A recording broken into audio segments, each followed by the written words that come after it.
Famille, écoutez attentivement son excellence le capitaine Ibrahim Traoré, le bâtisseur du Burkina Faso. Hier, le 15 mai, fête de la religion traditionnelle au Burkina Faso. Oui, son excellence le capitaine Ibrahim Traoré a parlé fort. Écoutez cette vidéo attentivement et partagez surtout au maximum. Hier, c'était la fête de la religion traditionnelle au Burkina Faso. Suivez la vidéo et partagez au maximum. Donc cette journée, ça tombe bien comme vous l'avez dit, c'est la journée des coutumes des traditions, la journée le mois du patrimoine aussi. Je pense que ce n'est pas vain, ce n'est pas uniquement spirituel, c'est aussi un mode de vie.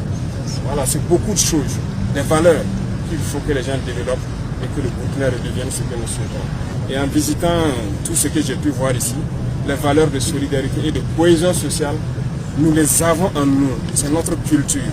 Et nous sommes en train de perdre ça. Et je pense qu'il faut mettre les moyens ici pour vous permettre d'encadrer les plus jeunes. Pour qu'ils puissent comprendre le fondement même de notre culture. D'où est-ce que nous venons? Pourquoi nous avons perdu ces valeurs de solidarité, d'entraide, de cohésion sociale et tout? Il faille qu'on revienne à ça. Nous sommes en temps de guerre actuellement. J'ai vu beaucoup de choses. Rien que la construction des habitats, certaines communautés ont déjà pensé à ça. Si aujourd'hui on appliquait même ça, face à ces hordes-là, on gagnait le combat. L'alerte. Comment est-ce que les gens avaient conçu des masques qui puissent alerter les gens d'un danger? Aujourd'hui, les gens sont assis dans leur village, l'ennemi vient rentrer, ils sont surpris.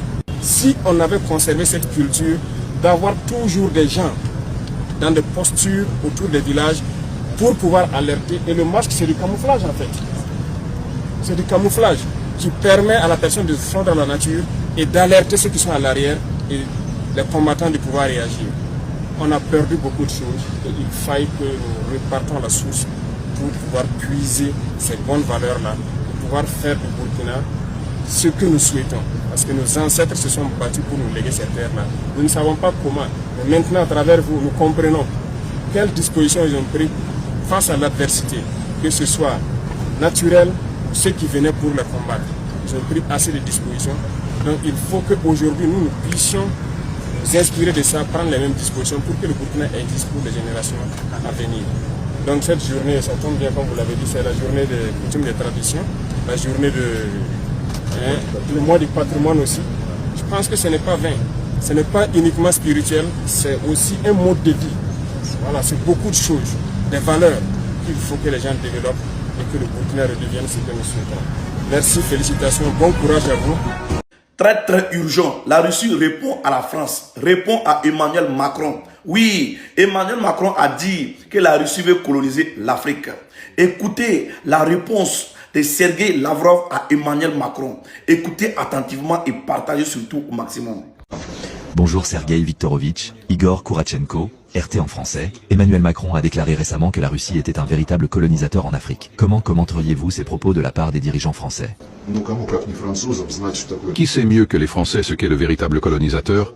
Vous savez, il y a 5 ans à peu près, lorsque des changements s'opéraient dans les pays du Sahel et notamment au Mali, j'ai participé à l'Assemblée générale de l'ONU.